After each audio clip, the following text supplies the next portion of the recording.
This is Out Loud and Laughing. Welcome back to Out Loud and Laughing. Today we are thrilled to welcome Sander Jennings, known to many from TLC's I Am Jazz, who is a powerful activist, public speaker, and a key voice in the LGBTQ plus allyship community, teaching others the power of the 365-day commitment, which we will get there, Sander. We're excited to talk about that. Also, he's a digital strategist, a founder of Digi Empower. Sander uniquely blends his business expertise with his passion for mission-driven change, which we love. And I'm especially happy to welcome Sander because he was also a student in one of my courses many, many years ago, since I'm aging myself. Welcome, Sander. Thank you so much for having me. I'm very excited to have this conversation and talk all things digital marketing, allyship, and life. And All laugh of it. a little bit throughout it all, too. That's always a good thing to do. Is the most important thing to do. We so look forward to going over all these things with you. First, I wanted to start at the beginning, right?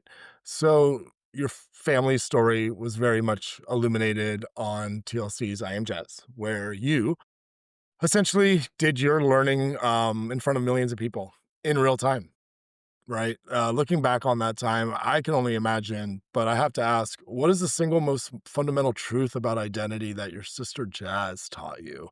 And not so much through words, but simply by existing, how did that truth inform the work that you're doing today?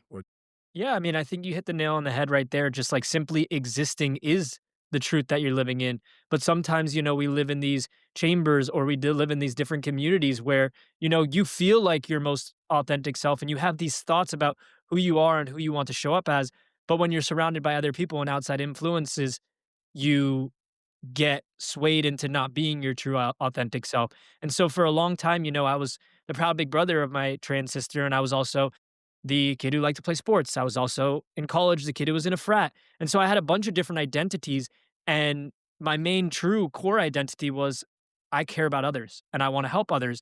But sometimes in certain spaces, I felt like I was a bystander or not really truly living in my full identity because I cared what other people thought. And a lot of people in society, that's the biggest thing holding them back is other people and their thoughts. And so for me, you saw me doing that on TV, but even in the first, 5, 6 seasons of I Am Jazz, I don't feel like I was this person that now I'm showing up as today on a daily basis or even when the camera was off. And that's because I cared too much about what other people thought and wasn't truly, stepping into my shoes as who I wanted to be and trying to have the influence that I wanted to have. And so it's been a fun experience to kind of now step into that shoe every single day and be that ally 365 days a year, not just for the LGBTQ plus community, but for all communities, because there's a lot of crazy shit going on in society and we need advocates speaking up about that stuff. Yeah, you said that beautifully and I completely agree. This is more than just our community. I think there's a lot at stake here, and allyship is so important. And obviously, you just spoke a little bit. You kind of transitioned from supportive brother to intentional ally, which I think is really interesting. Especially, we love having you on from this perspective alone. Is that you are a white heterosexual cisgender man, right? But it's so great that someone like yourself is stepping to the front lines to be an advocate for our community. So, what does that mean to you, and what kind of responsibility do you feel like you hold? Yeah, well, I mean, you just said the word cisgender, and some white men would jump out of their chair and freak out. You just called me cisgender, Pronouns. but then Yeah. those same people will be like, trans doesn't even exist. And it's like, okay, then what are they? Cisgender, right? Like, Yeah. it's so crazy to me how people can get so triggered and how people can, something that I'm actually going to make a video about today is like, um, how people will say my parents like should be in jail and how it's so terrible for them supporting their trans child and supporting their daughter to be who they are. But then they'll cheer for our very own president saying things like, we should hang people. Like, mind blowing to me that that's the society we live in. But that's why my work and what I do is so important. So for me, there's been an increased responsibility for me to really continue to step up and show up for all communities and learn and unlearn things to be able to do that. And so, at first it was being supported Big Brother. Then it transitioned to being an active ally for the LGBTQ plus community. And now I've tried to step up to be like, okay, let's fight misogyny. Let's fight the manosphere. Let's go back against people who say that immigrants are the problem when they're not and all these other issues. And so like, Of course, that takes education and it takes time, and I can't fill all those shoes every single day, but I'm trying my best to be that role model to other white men out there that, hey, you can advocate for communities that you're not a part of. And that's what I try to do. It sounds like we sort of put at the top of this paradigm in the white heterosexual cisgender man just because of the patriarchy and how it's been designed a lot. And it sounds like you've sort of applied this wearing many different hats, the brother, the activist, and just sort of how you show up for yourself. At any time, uh, did you feel like there was a risk, putting yourself out there that vulnerably with sort of that privilege? And does the fear of facing realities like that, like, still persist for you today? Every single day. Yeah. Every single day, I feel like I'm giving back some of my privilege Wow. because of what I stand up for. But at the same time, like, some people don't even get to make that choice.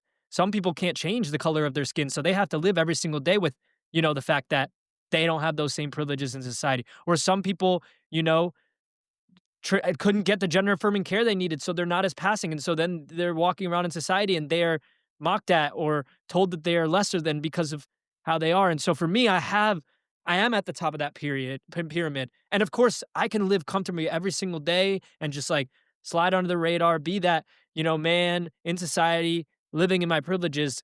But I've decided to give back, and I remind myself when I'm like getting worried that maybe I'm going too far, because of course I'm doing things that are to many way too far. And I'm one of a few men doing this, but there are other men doing that, and I learn from a lot of them. For me, it's just like, well, how about the fact that like the hate that I receive is only now it's getting closer to, but 10x less than what Jazz is receiving, or 10x less than the person who can't change the color of their skin, like those type of things. And so it's like, why do I worry about myself? Like I care, like I don't need to be worried about that. I need to focus on what I care about. And there's always a risk that comes with it. And every single day I'm thinking about those risks.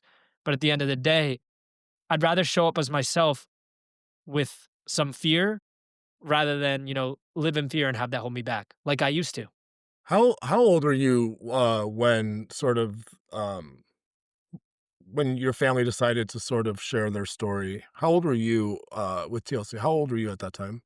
So when we did the first Barbara Walters specials, it was age 8. I had no clue what was really going on. I thought I was gonna be on TV. I thought it was gonna be about me. Yeah, young kid.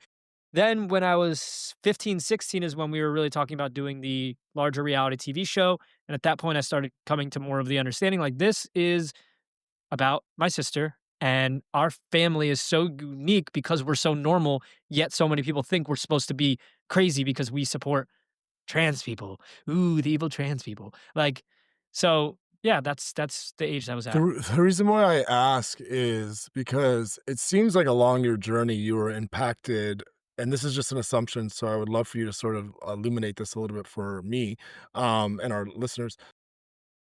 There there had to have been sort of this persistence of people, like, just constantly berating your family for something they know nothing about, talking about the journey to of being a trans person, and I just wonder, like, is this sort of, like, what started of course, your relationship to Jazz and seeing her experience in the world, but, like, having it on a stage and having this quantity of sort of, like, judgment sort of, like, facing your family, how much of that impacted the work that you're doing today? Because I know we're about to dive into that. I just wanted to get a little bit of a backstory there.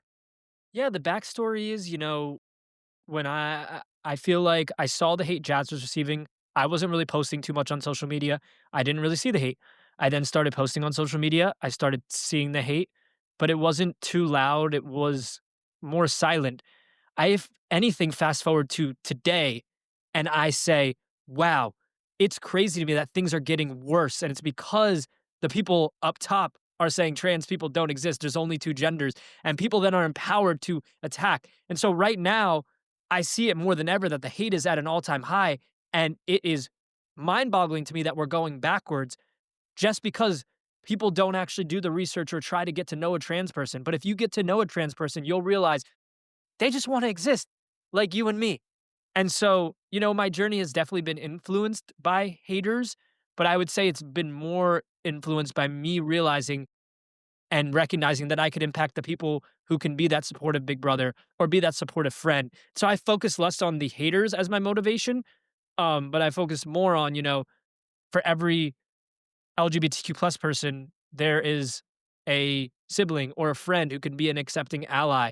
And only about, let's say it's 3 to 10% of the population identifies as LGBTQ plus. So that means 90% of people can be allies. And one accepting adult can reduce an LGBTQ plus young person's risk of suicide by 40%. And so if I can get more adults to do that, and more people to do that, and that's my goal.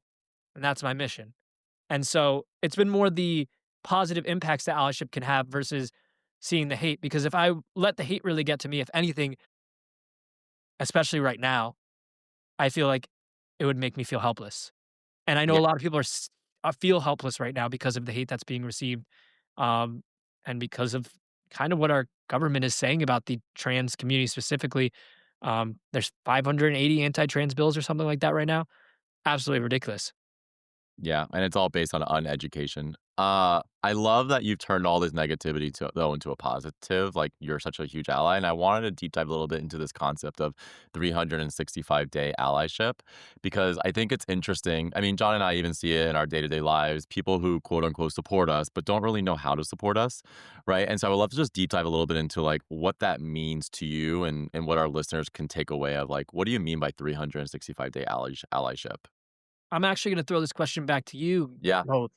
What does an ally mean to you? What is an ally like in your life? Yeah, I mean, I think it's a great question. And John and I have talked about this a lot. I think so many people are so quick to say, no, we support you, but with simple words doesn't really show action, right? Or throwing a couple bucks here and there if there's some sort of fundraiser. None of that stuff means a lot to John and I, but people actually showing up, hearing our story, listening to our struggles. It's the going deeper, I think, for us that shows allyship and then showing up in those big moments. But John, I don't want to speak for you. I think that that's spot on. I think you can't speak for me because we're basically twins. But no, for me personally, and I've actually asked this of my own family members, when I learned that part of allyship is like to your point, Sander, us coming forward and asking for what we need, which is something I don't think a lot of us were raised to do. Even outside of sexuality, I think just like generationally, like we've sort of been like disposition to like sort of just being like go get them, be stern, like just suck it up and go. But from my perspective, I've had conversations with my family asking, ask me how my dating life is, ask me about things that you would ask anybody else that you don't because you're scared to hear the answer to, like that I've ask me anything really, ask me, check in with me, ask me how I'm doing, outside of things that don't pertain to me personally. I think that that's what it comes down to. Show up with us during Pride Month. Help us celebrate other, those less fortunate. I mean, Brian and I do identify as LGBTQ plus, obviously, but I always say that we've been incredibly privileged as well, which is why we're trying to build a platform here to amplify voices. So it's it's a great question.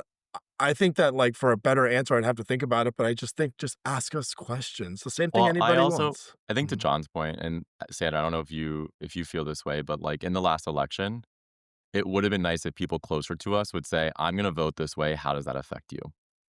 And we were completely ignored in that. We weren't a part of the decision that now we're feeling, and maybe they aren't feeling it, but then that's not allyship, right? Because we are, and allyship is feeling the same pain that we are. So to answer your question, I also feel like from a political standpoint, no one asked Sean and I how their vote was going to affect our lives. You know? That's a great point that you bring up, and it's a conversation that I have thought about a lot. Is like, there's some people who know people who vote a certain way and they will not be friends with them. They will not chat with them. I've taken a different approach of like, okay, why did you vote this way? And some people's issues were different than mine. And I respect that. But then I still want them to know, hey, but your vote affected this community and this community. And if you say you are an ally to that community, then like step up in these ways when you can. And I often challenge my followers and I say straight up, I don't care if you voted for Trump, but if you say you're an ally, like sign my petition against Trump. But if you're too scared to do any of that stuff, which is what we're seeing from a lot of politicians and our friends, then that's where it's like, okay. And then if you're taking it even a step further to actively advocate against communities that I care about, that's when I'm like, okay, you've gone too far. But I think this brings up a great point to your question. Being a listener is the number way to be an ally, which is why I didn't want to answer that question. I wanted to hear from both of you. Mhm. I wanted to be a listener because that is me showing up as an ally right now in this space.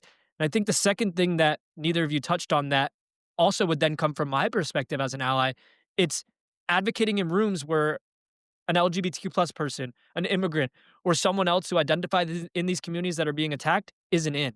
That's a huge way to be an ally. It's advocating in spaces that maybe they don't have access to. Even for women, they don't get access to the same spaces that a man like me might get access to.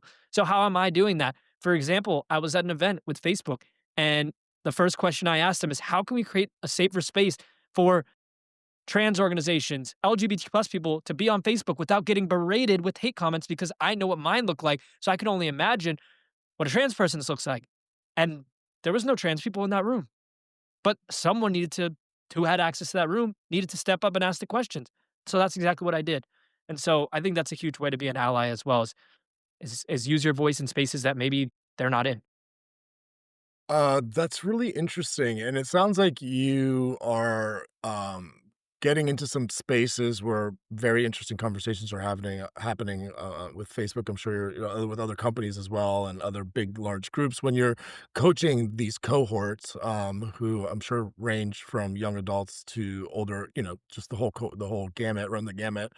I've you have to imagine that these people are probably, like, discussing, like, what their decisions are in terms of losing friends or losing status or facing any sort of criticism for speaking up. What do you think is the most powerful piece of advice that you can give sort of anybody weathering that storm, right? Finding the conviction to stay out loud in their own support for or become staying an ally, I guess. Yeah, I mean, so I also think there's certain people that, won't be loud with their allyship. They don't want to lose their status. They don't want to lose their job. And, I'm never going to say, you're doing allyship the wrong way. But then it's like, can you do it the right way? Can you d- ask the questions? Can you be there for the people in your life that need it most? But then I also challenge everyone to like really think about the bigger picture and what's happening right now. And it's like, what we're seeing is to me, and I'm young, so, I don't know exactly how things have been in history and, back when there was Stonewall, back when there was other things happening, but I feel like everything happening right now is not normal. And I know people are worried, "Oh, if I speak up or I speak out, I might lose my job or I might lose my friend." But it's like, man, would you rather lose that or see people start getting ripped off the streets that aren't even just like that's what we're seeing happening. Like, how can you stay silent when that is happening? How can you stay silent when your daughter now can't get an abortion in their state? Like, does that affect you more than how much money you're making at your job? I mean, sure, it hasn't affected you yet, but maybe it will soon. Or your healthcare prices are now going up a ridiculous amount. My healthcare, I went through, and I'm having to either decide between changing my entire healthcare team or paying an extra $585 a month. Yeah, not Like, good. that's touching me, the person at the top of the pyramid. So, my challenge would be, are you going to wait until it affects you to speak up? Or are you so worried about, losing your status or your job? And in many cases, you're not going to. And if you did speak up in that way, you know, that might be a lawsuit right there. Like, I feel like so many people are afraid right now to share who they are. And I'm a great example of someone who also was once there. And I would say, if not now, then when? Yeah, well said. And good way to wrap it up. Like, just have a voice and use it for good. And we appreciate everything you're doing. The one thing John and I like to do with our podcast now is we like to have these really good conversations. We like to end on a lighter note, Sander. So we're hoping to do what we call this segment, the Allies Verdict. So we'll give you some options, and I want you to pick from two, if that works. So the first one is just so people can get to know you a little better outside of the allyship stuff. Are you a morning person or a night owl? Night owl. Yeah. I need a person who stays up late for me to call them when I'm crying. Appreciate it. Um, are you a dreidel or a chocolate coin fan now that it's the holidays? Uh, I think a dreidel. Mm, I like seeing it spin and having fun with it. Like, and I like chocolate, but I could go for one piece of chocolate, but I could spin a dreidel many times in a row. It's classic. You kind of have to. Okay, you're a family guy. Do you prefer to have a family hang in or a family hang out? In. Let's In. play board games. Let's hang out. Let's do things. Let's go on a walk. If that's hanging in, as long as it's in the neighborhood. Like, I like to chill. I think in general, I'd prefer to hang in. I'm into that. I'm into that. I like to hang out with my family. They're a little rambunctious, but we gotta get them out of the house. Speaking of in or out of the house, then are you beach hanging with your sisters, or are you sort of picking up a game with your brother? What are you doing outside? Both. Both. Yeah, cool. I'm going to well, I live near the beach, so, I'm inviting everyone or the family to come go to the beach, or I'm going on a beach walk, but I'm still playing my sports and being active as much as I can be. I just played tennis this morning on a Friday morning. So, I'm doing what I can when I can, but also my sisters are live farther away, so, like, they get precedent during this time period. I agree. Also, okay, the last one, and this one's, I know you said you like to be in, but would you like a night home alone or, and I want to spend some time here because I want the listeners to know how amazing your family is, or dinner out with your grandparents? Oh, that's easy. Dinner out with the grandparents is always great. They are hoots and hollers, and it's always the same. What are we getting for appetizers? Grandpa Jack gets to choose, but then he like is figuring out, and then why someone gives an opinion, and he gets a little rambunctious at everyone. And it turns into like a kind of whole family ordeal where there's a little bit of argument, but it's all fun and games to an extent. At the end of the day, we all end up eating a lot of food and having a great time. I mean, I love my grandparents and I love just being around my family.